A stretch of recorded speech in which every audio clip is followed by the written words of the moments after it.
siachi garatul sivasawagni ke kotichi aske sein katam turguma dilbikri la binnetti mama bepensi mata ke la konsani gama jirenya karta usti filtama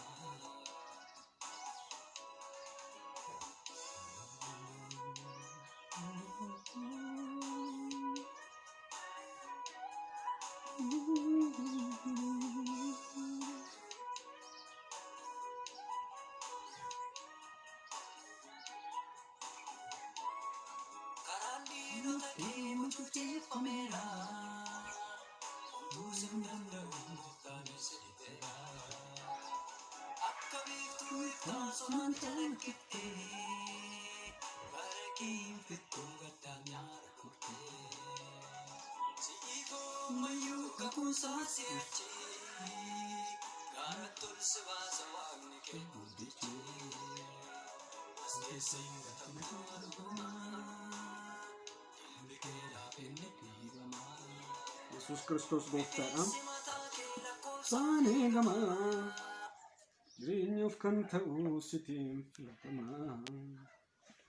Maqaa gooftaa Yesus Kristus waaqa jiraataatiin dubbii waaqayyoo guyyaadhaa wajjin dhageenya.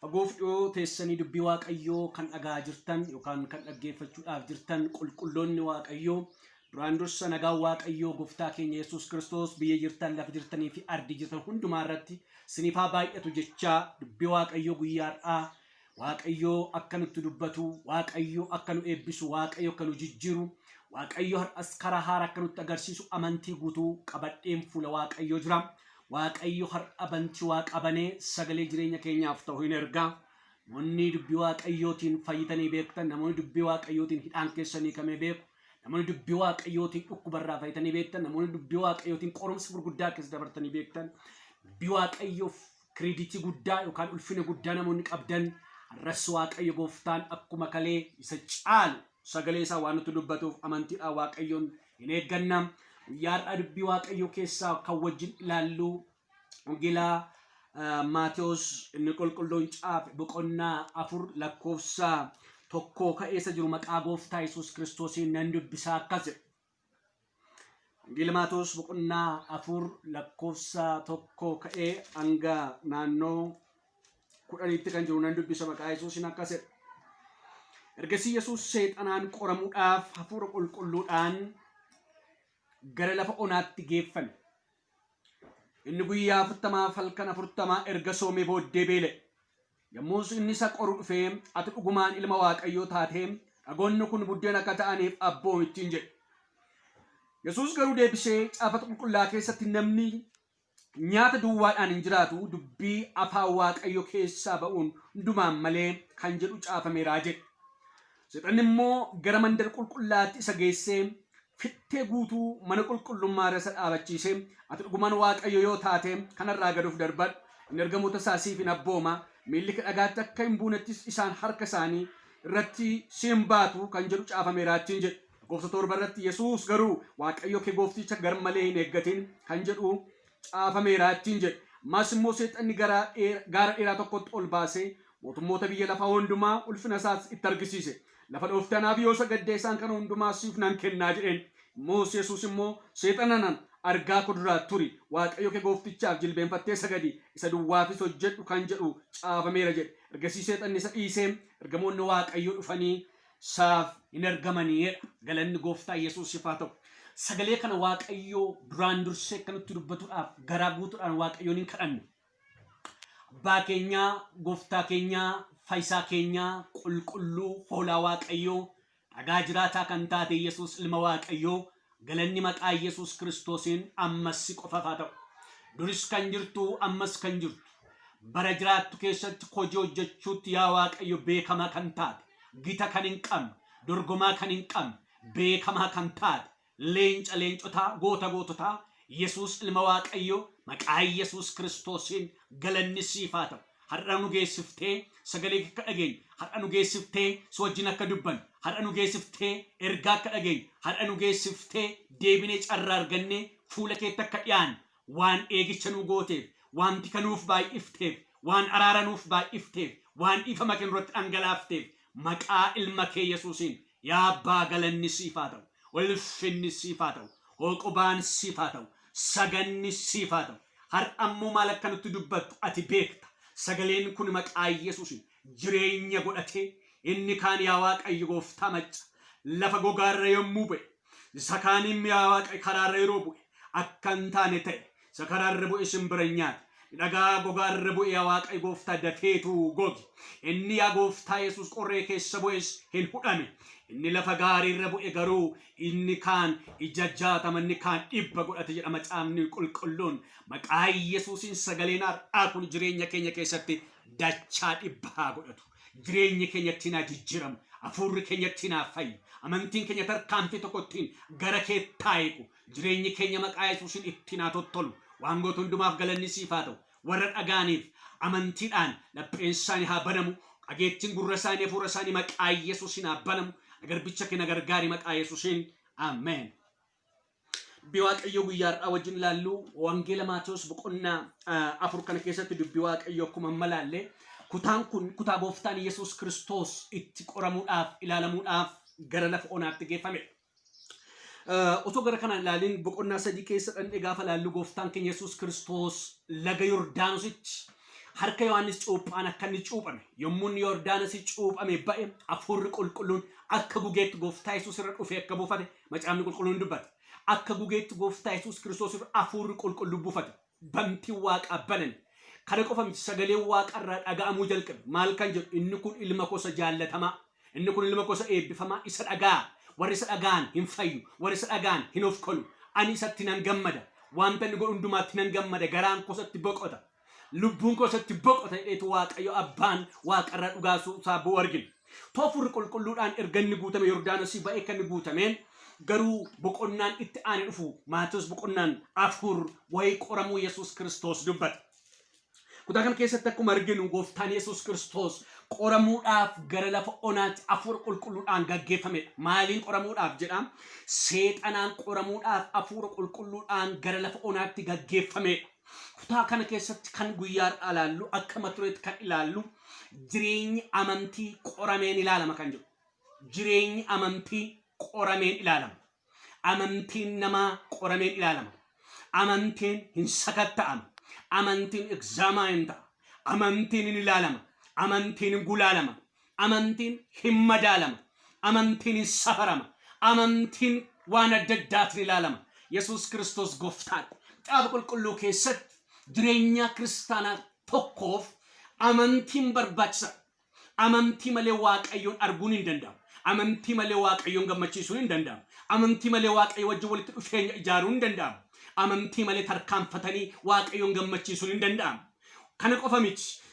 Ibroota boqonnaa 11 keessa dhandhee lakkoofsa 6 amantii malee namni Waaqayyoon gammachiisuu akka hin dandeenye dubbata. Haa ta'u malee amantiin inni jedhamu kun hin qorama, hin ilaalama.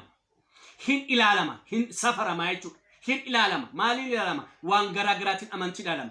Kanaaf har'a akka matureetti kan ilaallu akkuma dura jechuu yaale jireenya amantii qoramee hin ilaalama.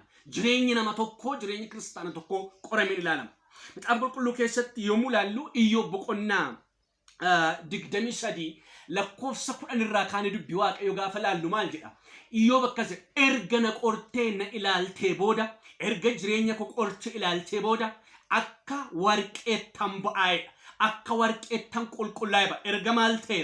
Erga na ilaalte, erga na sakattaate, erga na baqsite na ilaalte jireenyi koo akka warqeettin ba'a. Abboloota koo warri ani ogummaa warqee warra baasan keessa tokko ta'uu yoo dhaabaadheeyyuu akka namoonni dubbatanitti warqeen tokko warqee ta'uudhaaf biyyoo keessaa fuudhame yommuu ilaalamu abiddaan akka ilaalamu. Abiddaan akka sakatta'amu. Abiddaan gubame marsaa hedduu ilaalame warqee ta'uunsaa erga ilaalame booddee inni gubate inni bade inni daarate inni raafe qorumsa marsaa hin jirurraa warqee nafe maal ta'a? Warqee jedhamee maqaan itti moggaafama. Warqee jedhameetu maqaan itti moggaafama yookaan warqee jedhameetu waamama. Warqee kanaan namoonni ittiin kakuu waliif galu, ittiin gaalee dhaabbatu, ittiin waadaa galu warqeedha. kakuuf itti fayyadamu Yesuus Kiristoos gooftaadha. Akkuma kana macaafni qulqulluun Iyyoob maal jedha? Qorumsa adda addaa keessa yommuu gale, bubbee adda addaa keessa yommuu gale, lola adda addaa keessa yommuu gale maal jedha? Waaqayyo ergana ilaale, Waaqayyo ergana sakatta'e, Waaqayyo ergana qoree, jireenya koo Waaqayyo karaa adda addaan erga ilaale booddee akka warqeettan ba'a, akka warqeettan miidhaga, akka warqeettan namootaaf, biyyaaf, dhalootaaf nan calaqqisa Yesuus Kiristoos gooftaadha. Kanaaf jireenya amantiin ilaalama. Jireenya amantii keenya ilaalameetu sakatta'ameetu ilaalama. Macaafni qulqulluun kana qofa miti. Phexros maal jedha immoo ergaa isaa erga. Warqeen baduudhaaf jedhu kun abiddaan amma kana erga ilaalamate nun jireenya bara baraaf namoonni kaadhimamne amantiin keenya ulfinaaf guddina akka argatutti akkam caalaatti qoramee hin ilaalamuree jedha. Galanni Waaqaaf haa ta'u. Amantiin keenya kun jireenya bara baraaf qophaa'aa jirra. Lafa teenyee Waaqayyoof qophaa'aa jirra. Lafa teenyee mootummaa Waaqayyoof yerootti qophiirra jirudha. Kanaaf namni mootummaa Waaqayyootti dhaqee galuuf jedhu kun itti seenuuf jedhu kun lafarratti karaa adda addaatiin ilaalamu tura jiraata. Karaa adda addaatiin ilaalama. Karaa ittiin namni ilaalamu keessa inni guddaan macaafni qulqulluun akka kutaa kanatti dubbatu qorumsa garaagaraadhaan hin ilaalama. Yesuus Kiristoos gooftaadha. Ulfinni Waaqayyo Waaqa jiraataaf haa ta'u. Macaafa qulqulluu keessatti keessumaa Yaaqoob boqonnaa 1 lakkoofsa naannoo 1 akkasumas 2:12 irratti yommuu dubbinu macaafa qulqulluu maal jedha? Akkasuma fakkeenyaaf isa jalqaba ergaa Yaaqoob erga keessa boqonnaa 1 lakkoofsa 2 irratti akkasuma yaa obboloota koo qorumsa garaagaraatiin ilaalamuun yommuu isinitti dhufu gammachuu guutuutiin fudhadhaa. Amantiin keessan qoramee ilaalamuun isaa obsa danda'uu akka fidu hin beektu. Isin warra fiixaan ba'an warra mudaa hir'ina hin qabne akka taataniif obsaan danda'uun kun hojii isaa fiixaan hin baasa. Warra mudaan qabne akka taataniif, warra seelkoo hin qabne akka taataniif, warra hanqina hin qabne akka taataniif, guutuu akka taataniif, mudaa malee warra akka taataniif qorumsa adda addaan ilaalamuun isiniif hin mala, isiniif hin ta'a. Lakkoofsa 12 irratti immoo akkasidha. Yaaqoobuma jechuu kooti. Lakkoofsa 12 boqonnaa 1. Namni qorumsa isatti dhufu obsaan danda'ee haa gammadu. Qoramee erga ilaalamee booddee jireenya isa Waaqayyo warra jaallataniif abdachiise akka gonfootti argachuuf jira. Ameen. Namni yommuu qoramu kanaaf maaliif hin qorame jedhee hin gungumin jedha. Gammachuu guutuutiin fudhachuuf qaba. Maaliif jennaan erga qoramee ilaalamee booddee maal ta'a? Jireenya isa Waaqayyo warra isa jaallatan abdachiise akka gonfootti argachuuf siisteema karaattiin nu gargaarudha jechuudha. Kanaaf egaa gara kutaa wangeela Maatewos boqonnaa 4 lakkoofsa 1:10 sin jalqaba dubbisetti yommuu deebinu gooftaan Yesuus Kiristoos biyya lafaatti ergama isaa fidee dhufeera. Ergama isaa hojjechuu jalqabeera. Mootummaa Waaqayyo labsuu jalqabeera. Namoonni qalbii akka diddiirratan, namoonni akka gara fayyinaatti dhufan, dhugaan jireenya akka isa ta'e, waa'ee isaa dubbachuu, waa'ee isaa lallabuu ergatti seene, hojiitti erga seene booddee lakkoofsa boqonnaa 4 lakkoofsa 1 irraa kaane gaafa laallu garuu maa'eedha. Gooftaan Yesuus Kiristoos hafuura qulqulluudhaan qoramuuf gara lafa onaa deemeedha. Yesuus gooftaa. Ulfinni Waaqayyoof haa ta'u. Qorumsi baay'ee barbaachisaa akka ta'e macaafni qulqulluun dubbata. Qoricha nama godha qorumsi. Dhandhama jireenya kan horachiisu qorumsi. Jireenya nama tokko dhandhama kan inni qabaatu, hiika kan inni qabaatu yookaan immoo meaningful life kan ta'u namni qoramee yoo ilaalame. Qoramee ilaalamuu qofa miti. Qoramee ilaalamee qormaata sana yoo darbe namni jireenya isaa dhandhama qaba. Jireenya hiika qabu jiraata. Jireenya kingdom century ta'e yookaan immoo jireenya mootummaa Waaqayyo giddu galeessa ta'e jiraachuu jalqaba. Yesuus Kiristoos gooftaa. Ulfinni Waaqayyoof haa ta'u. Gooftaan Yesuus Kiristoos hafuura qulqulluudhaan qoramuudhaaf gara lafa onaa deeme. Kan isin ajaa'ibu seexanaan qoramuudhaaf deemedha. Seexanaan qoramuuf adeeme. Akka kutaa kanatti arginutti kutaa kana kan seexanni hafuura qulqulluuf xalaa waan barreesse fakkaata. Maal kan jiru? Gooftaan Yesuus Kiristoos kun waa'ee waaqummaa abbaa yookaan immoo nama guutuu waaqa guutuu ofiin jedha. Fayyina fidee dhufe jedha. Abrahaam dura nan ture jedha. Seera muka abboota keessanii caalaa amantiidhaan fayyitu jedha. Waan akkasii kana dudubbata. Garuu ani Waaqayyo waaqa isa ta'e kana hammam akka inni ta'e hammam akka inni qabu yookaan immoo humna gararraa kun hagam isa keessa akka jiru inaan ilaala waan jedhe fakkaata. Akkasitti barreeffamuudhaaf ta'e akkasitti hafuura qulqulluudhaaf yaada waan kenne fakkaata. Sababiin isaa maaliif akkasii? Hafuura qulqulluutu gaggeesse. Hafuura qulqulluutti dubbata. Maal akka ta'u? Gara lafa onaa akka deemu. Maaliif akka deemu? Akka qoramuuf akka deemu hafuurri qulqulluun itti dubbata. Gooftaan Yesuus Kiristoos afur qulqulluudhaan gaggeeffame. Afur qulqulluun kiristaana tokkoof gaggeessaa dhugaa. Gaggeessaa sirrii. Gaggeessaa mudaan qabne. Gaggeessaa hir'ina qabne. Yesuus gooftaan. Afur qulqulluudhaan gaggeeffame. Gara lafa onaa deeme jechuudha. Lafa onaa dhaqeetu qoramuudhaaf dhaqe. Maqaan Waaqayyoo bara baraan haa eebbifamu. Ulfinni Kiristoos Yesuus haa ta'u. Kan qoru kun lafa onaa gooftaa Yesuus Kiristoos akka deeme inni qoru sun dhufeera. Maatewos 4:3 akkasumas Qorontos isa duraa boqonnaa 3 lakkoofsan isa qoru fattaanye dha seexanaan. Inni qoru sun dhufe dhiyaate. Ftaan Yesuus Kiristoos lafa onaa dhaqe. Galanni Waaqayyoof haa ta'u. Jireenya amantii yommuu ilaalamu, jireenya amantii yommuu qoramu, wanti kun focus gochuu qabnu tokko jira. Ftaan Yesuus Kiristoos gara lafa onaa kana yommuu dhaqu halkan 40 guyyaa 40 soomee kadhate. Soomee sagade. Soomee Waaqayyo wajjin dudubbate. Gaafa guyyaa 40 hin beele Yesuus Kiristoos gooftaan. Amma wayi beeloo isaa dura waan tokko ilaaluutu nurra jiraata. Gooftaan Yesuus Kiristoos kan inni deeme gara lafa onaati. Jireenya amantii kan inni ilaalamu lafa onaa irratti. Jireenya amantii kan ilaalamu boloota koo lafa onaa irratti. Lafa bashannanaatti miti jireenya amantii kan ilaalamu. Magaalaa bareedaatti miti jireenya amantii kan ilaalamu. Magaalaa gurguddaatti miti jireenya amantii kan ilaalamu. Iddoo bareedaa fi miidhagaatti miti jireenya amantii kan ilaalamu. Riizoortii adda addaa dhaqanii kadhachuudhaan soomaaf sagaragaluudhaan miti jireenya amantii kan ilaalamu. Lafa gogaa, lafa onaa, lafa waan tokko hin jirre, lafa abdii hin qabne, gammoojjii kan barahaa cimaa keessatti lafa namni hin jirre, lafa gaaddisi hin jirre, jireenya akkas fakkaatu gidduutti Waaqayyo amantii namaa qoreen ilaala. Galanni gooftaa Yesuusiif haa ta'u. Ulfinni Kiristoos isa nu jaallateef haa ta'u.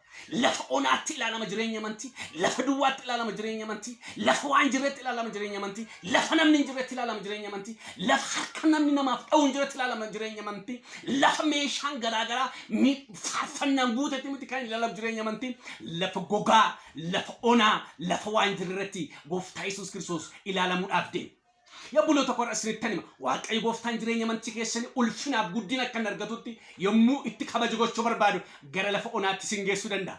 Gara lafa waan jireetti sin geessuu danda'a. Namarraa lafa moggaatti ba'uu dandeessu. Yommuu akkasii abaarsa keessa seenaan jirtan Waaqayyotti dhiyaachaa jirtu. Waaqayyo wajjin qajeelfama hojjechuudhaaf fudhatan hojjechaa jirtu. Kanaaf gara lafa onaatti deemu Yesuus Kiristoos gooftaan. Ani gara tokko nan arga. Namoonni yommuu isaan baadiyyaa jibbanii magaalatti galan dibanni Waaqayyo baadiyyaattis kan hojjetu magaalattis kan hojjetu malee dibanni magaalatti hojjete baadiyyaatti hin hojjenne dibata sirrii miti. Namoonni baadiyyaa keessa baqachaa jiru. Namoonni baadiyyaa dhaqanii lallabuu tajaajiluu jibbaa jiru. Sababiin isaa achi jiraachuun barbaadan. Maaliif jennaan baadiyyaan teknooloojiin guutuu miti. Neetwoorkiin guutuu miti. Wanti meeshaa ammayyaatiin wantoonni baay'een kan sappoortii ta'an miti. Kanaaf achi keessa namni baqata. Yesuus Kiristoos garuu lafa waan jirre, lafa gogaa, lafa onaa, lafa waan tokko abdii hin qabne keessatti jireenya amantii namaa sakatta'ee qoree gara ulfinaa fi guddina argatuutti hin ceesisa. Galanni Waaqayyoof haa ta'u.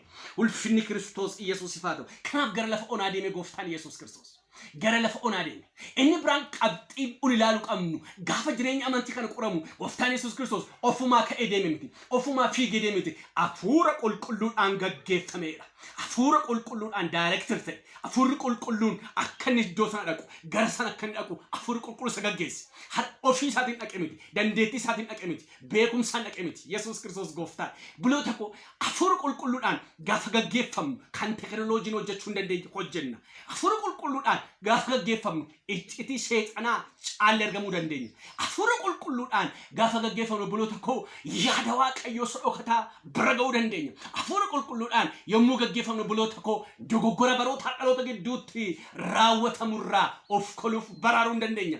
Beekumsa keenyaan irraa ooluu hin dandeenyu. Hafuura qulqulluudhaan garuu gaafa gaggeeffamnu ulfina akkasii keessatti amantiin keenya guddachuu jalqaba. Yesuus Kiristoos gooftaan. Ulfinni Waaqayyo Waaqa jiraataa haa ta'u. Maqaa Waaqayyoo haa eebbifamu. Gaa gooftaan Yesuus Kiristoos gara lafa onaa kana gaafa dhaqee ofuma isaa dhaqe miti. Hafuura qulqulluudhaan gaggeeffame. Buloota har'a jireenya keenyaaf gaggeeffama fudhannaa, qajeelfama fudhannaa, tajaajila tajaajiluuf qajeelfama fudhannaa, lallaba fudhannuuf, mata duree fudhannuuf qajeelfama fudhannaa, biyya dhannee tajaajiluuf qajeelfama fudhannaa. Waaqayyo duratti jilbeeffannee mana keenya keessatti qajeelfama Waaqayyoon hin gaafannaa. Hojii hojjechuudhaaf jennu qajeelfama Waaqayyoon hin gaafannaa. Hin gaggeeffamnaa. Biizinesii keenyaaf, daldala keenyaaf qajeelfama gaafanna barnoota barannuuf qajeelfaman gaafanna fiildii barannuuf gaggeeffama qulqulluun gaafanna hojii hojjennuuf yookaan immoo kennaatti Waaqayyoon tajaajiluuf adda baafnee gaggeeffama qulqulluun gaafanna inni kun barbaachisaadha.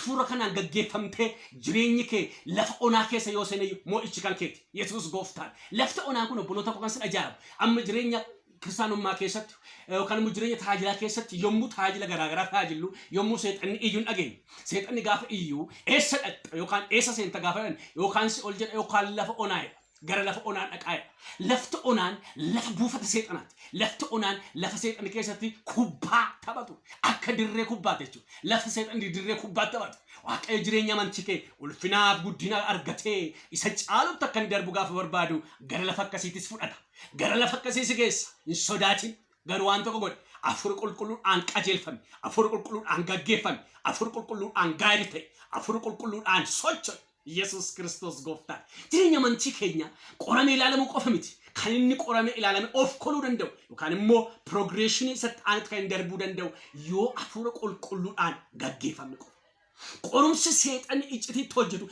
afur qulqulluudhaan yoo gaggeeffamne mo'ichi kan keenya ta'a galanni waaqayyoof haa ta'u kanaaf jireenya keenya keessatti wantoonni gochuu qabnu maal lafa onaa keessatti yookaan dirree akkasii keessatti wantoonni tokko nama mudachuu danda'u jireenya amantii keenya gaafa ilaalamu wantoonni nama mudatan yookaan immoo wantoonni nama ragaan waan tokko jiru yookaan immoo seexanaan qoramuudhaaf jireenyi keenya gara lafa onaa keessa gaafa seenu wantoota xiyyeeffachuu qabnu wantoota akka bu'uuraatti nu gargaaran akka corner storytti kan nu gargaaran wantoonni jiru isaaniin dubbachuun barbaada jalqaba afur qulqulluun gaggeeffamuun akkuma dura dubbachuu yaale murteessa isa jalqaba just afur qulqulluudhaan gaggeeffame afura namaadhaan miti afura hiriyyaan miti afura maatiin miti afura eenyu miti afura qulqulluudhaan Amen. Hallelujah. Afura qulqulluudhaan gaafa gaggeeffamtu ija qabeessa ta'a. Afura qulqulluudhaan gaafa gaggeeffamtu loltee moota. Afura qulqulluudhaan gaafa gaggeeffamtu milkaa'inni kan kee ta'a. Afura qulqulluudhaan gaafa gaggeeffamtu dirree galataatti baata. Afura qulqulluudhaan gaafa gaggeeffamtu wanta ittiin dugda seexanaa dhooftee lafa buuftu qajeelfamni sii kennama. So afura qulqulluudhaan jireenyi keenya gaggeeffamu qaba.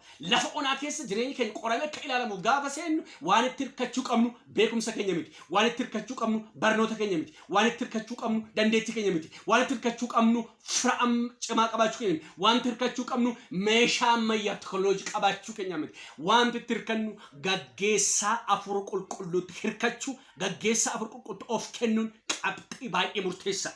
Galanni waaqayyoof haa ta'u. Ulfinni Kiristoos Yesuus haa ta'u. Macaafa qulqulluu keessatti keessumaa ergaa Phaawulos warra Roomaatti erge boqonnaa 8 lakkoofsa 26 gaafa laallu maal jedha? Afurri waaqayyoo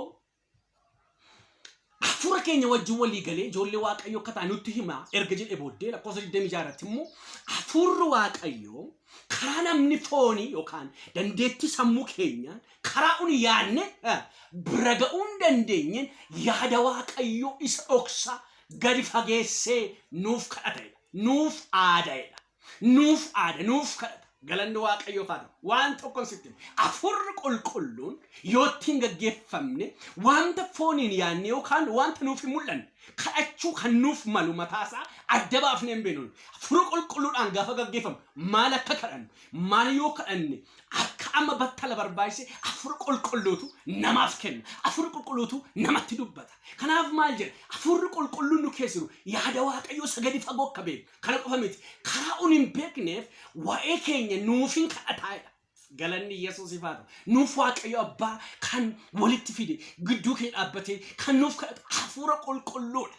Karaa nuun hin beekne karaa nu bira ga'uu hin dandeenye afurri qulqulluun nuuf hin kadhata. Galanni waaqaaf haa ta'u. Kanaaf obboloota koo macaafni qulqulluun akkasii waaqayyo afura keessumaa Yohaannis boqonnaa 4 lakkoofsa naannoo 22 23 gaafa waaqayyo afura warri isaaf kadhatan warri isaaf tajaajilan warri isaaf jiraatanis dhugaaf afuraan akka tajaajilu qaba macaafni qulqulluun dubbata. Kanaaf jireenya amantii namaa yommuu qoramu lafa onaa keessa seenu meeshaa guddaan nu gargaaru maal? Afura qulqulluudhaan gaggeeffamuudha. Afura qulqulluu dhaggeeffachuudha. Afura qulqulluuf dursa kennuudha. Afura qulqulluuf beekumtii kennuudha. Afura qulqulluu recognize gochuutu nurra jiraata jechuudha. Maqaan waaqayyoo eebbifamu. Karaa ittiin gaggeeffamu nurra jiraata. Yaada waaqayyoo sagadi fagoo afurri qulqulluun nutti hima waan sitti hima. Iccitii seexanni lafa keessatti hojjetu. Iccitii seexanni underground hojjetu. Iccitii seexanni dhoksaatti hojjetu.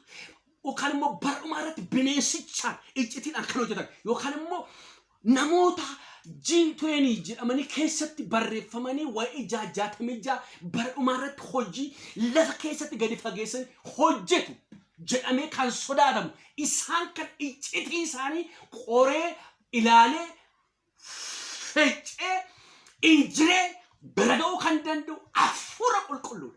Yesus Kristos gooftaa. Iji manas arii keenyaa hafuura qulqulluu ta'u tura jiraata. Yoo hafuura qulqulluudhaan gaggeeffamne Waaqayyo gooftaan iccitii seexan dhoksaatti baroota dhaloota irratti hojjetullee Waaqayyo saaxilee nutti mul'isuu danda'a.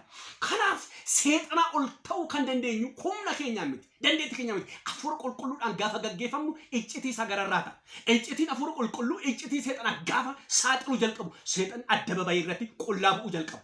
Harka duwwaafuu jalqaba. Meeshaan isaa hojii dhaabuu jalqaba. Iccitii isaa saaxilamuu jalqaba. Kanarraa kan kenna iccitii keenya namni warra diina keenyatti himu jiraadhaan gaafa Elsaa iccitii Waaqayyoo iccitii seexanni hojjetu iccitii mootonni warri isaan lolan waan isaan gola keessatti mari'atan inni immoo karaa hafuura qulqulluu gaggeeffame waan dhaga'uudhaaf waan tokko jira iccitii keenya namni baasu jiraadha waan sittima iccitii seexanni bara kana dhoksaatti lafarratti waldaa kiristaanaa keessatti dargaggoota irratti ikoonoomii biyyaa irratti dinagdee biyyaa siyaasa biyyaa irratti jaala biyyaa irratti waan seexanni iccitii hojjetu gadi fageessee kan beekuu danda'u hafuura qulqulluu. Kanaaf lafa onaa keessa gaafa seenu seexanni maadha hafuura qulqulluu akka gaggeeffannu hin barbaada. Yoo isaan gaggeeffamne attaa gochuu dandeenya. Isa mo'uu dandeenya. Gooftaan Yesuus Kiristoos garuu kana mo'achuudhaaf yommutti seeni garuu kadhannaa kanatti yommuu seeni maal godhe hafuura qulqulluutti hirkate hafuura qulqulluutti of kenne hafuura qulqulluuf beekamumti laate hafuura qulqulluu tole jedhe hafuura qulqulluuf bitame hafuura qulqulluuf abboome hafuura qulqulluu wajjin adeeme. Kanaaf isaan gaggeeffame moo kan biraan jireenya amantii keenya qoramee yommuu ilaalamu wanti sirriitti beekuu qabnu maal jireenya kadhannaa qabaachuutu irra jiraata. Jireenya amantiin ilaalama gaafa jiru kadhannaadhaan yommuu qoramsa kana keessa galu yommuu ilaalamuu keessa galu kadhachuun irra jiraata. Kadhannaadhaan ta'utu irra jiraata. Kadhannaan macaafni qulqulluu dubbatutti meeshaa dahoo seexanaa isa jajjaba hin caccabsedha macaafni qulqulluu galanni waaqaaf haa ta'u. Keessumaa Qorontos duraa boqonnaa 10 lakkoofsa 4 irratti maal iccitii isaanii dhoksaa isaanii isa ol ka'a yaada Waaqayyoo irratti isa ka'u sana Phaawulos nummoo hin caccabsine dahoo isaanii hin diignu. Kadhannaan matarayyasi caala kadhannaan taankii caala kadhannaan meeshaa ammayyaa caala. Seexanni kadhannaa sodaata. Seexanni barnootaan sodaatu. Seexanni specialize wanta gooteen sodaatu. Waan seexanni sodaatu sittaan hima. Seexanni kadhannaa sodaatu. Kanaaf gooftaa Yesuus halkan 40 guyyaa 40 maal godhe? Jabeessee kadhate. Macaafni qulqulluu maal jedhe? Qorumsa takka hin galleef jabeessaa kadhadhaa. Qorumsa keessaa ba'uufis kadhachuutu irra jiraata. Maqaan Yesuus haa eebbifamu. Sababni isaa Waaqayyo gaafa qorumsa qopheessu karaa ba'umsaas qopheesse. Karaan ba'umsaa sana wajjin hamma wal arginu karaan ba'umsaa sun amma nu bira ga'utti kadhachuutu nurra jiraata. Just we have to pray intensively. Deep pray gochuutu nurra jiraata. Kadhachuutu nurra jiraata. Gooftaa Yesuus halkan 40 guyyaa 40 Waaqayyo wajjin dubbate. Akkuma Museen gaara Siinaa dhaqee halkan 40 guyyaa 40 Waaqayyo wajjin dubbate. Yesuus Kiristoos gooftaa. Lafa onaa keessatti wanta Yesuus Kiristoos fayyadamee sinitti maa jira. Lafa onaa keessa qorumsa keessa gaafa seene wanta Yesuus Kiristoos akka modeelaatti inni fayyadamee sinitti maa jira. Akkuma dura dubbate inni jalqabaa hafuura qulqulluudhaan gaggeeffame inni lammaffaa immoo kadhannaa kadhate. Kanaaf kadhannaan baay'ee meeshaa guddaadha. Kadhannaan garaa keenya, kadhannaan humna keenya, kadhannaan enerjii keenya, kadhannaan annisaa keenya, kadhannaa malee socho'uu hin dandeenye, kadhannaa malee seexana diiguu hin dandeenye, kadhannaa malee mootummaa Waaqayyoo kana aktiveet gochuu hin dandeenye, kadhannaa malee ofirraa morminee mo'uu hin dandeenye, kadhannaa malee warra samiirra balali'an, warra lafarra fiigan qabuu hin dandeenye, kadhannaa malee hin ta'u. Kanaaf gooftaa Yesuus kadhadhaa. Gooftaan Waaqa ta'e otoo jiru erganni kadhate kadhannaan hagam barbaachisa. Wanta seexanni bara kana akka hattuutti jireenya namaa keessa haate inni jalqabaa kadhannaan jireenya kadhannaa hin diige iddoo aarsaa diige namni kan kadhanne godhe namni Waaqa wajjin akka waliin galle godhe namni Waaqa wajjin akka hin dubbanne godhe yookaan immoo waayirii yookaan immoo siistema Waaqayyo ittiin nama wajjin dubbatu kadhannaa isa gargar kute neetwoorkii sana kute maqaa Yesuusin hafuura akkasitti hojjetu amma kan qabame haa ta'u. Kanaaf jireenyi kee qoramee yommuu ilaalamu jalqabu kadhachuutu sirra jiraata. Akka mo'attuuf isa caalutti akka dabartuudhaaf kadhachuu sirra jiraata. Bubbeen muudhuuf qilleensa muudhuuf rakkina muudhuuf gidiraan muudhuuf kadhachuun nurra jiraata. Kadhachuun nurra jiraata. Namni kadhachuurra caalaa faarfachuu, namni kadhachuurra caalaa haasa'u, namni kadhachuurra waliin taa'ee taphachuu jaallata. Kadhannaaf yeroo kennuu nurra jiraata. Kadhannaaf iddoo kennuu nurra jiraata. Kadhannaaf sa'aatii kennuu nurra jiraata.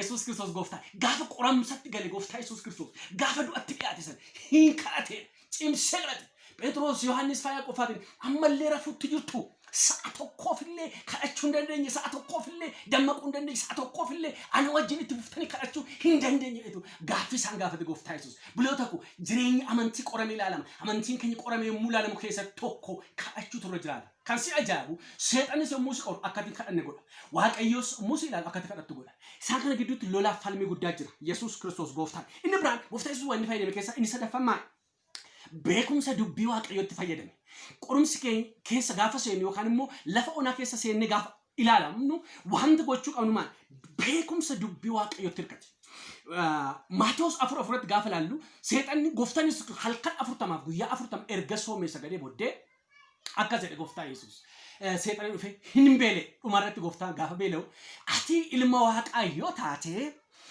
dhagaa kana daabbootti jijjiiri dhagaa kana daabbootti jijjiiri gooftaa Yesus Kristos beekumsa dubbii waaqayyoo fuudhee itti dubbachuu jalqabe maal jedhe namni nyaata qofaan hin jiraatu namni buddeena qofaan hin jiraatu dubbii waaqayyoo kanaan malee sagalee waaqayyoo kanaan malee waan sitti hima seexanni kan itti mo'amuu danda'u lafti onaan kan itti mo'amuu danda'u qorumsi kan itti mo'amuu danda'u beekumsa ogummaa saayinsii lafa kanaan qofa osoo hin taane kan inni itti mo'amuu danda'u beekumsa dubbii waaqayyooti seexanni inchii tokko sirraa neequ yoo akka sagalee waaqayyoo dha'uu baatte seexanni dhundhuma tokko taakkuu tokko sirraan hin fagaatu yoo akka dubbii waaqayyootti isa loluu baatte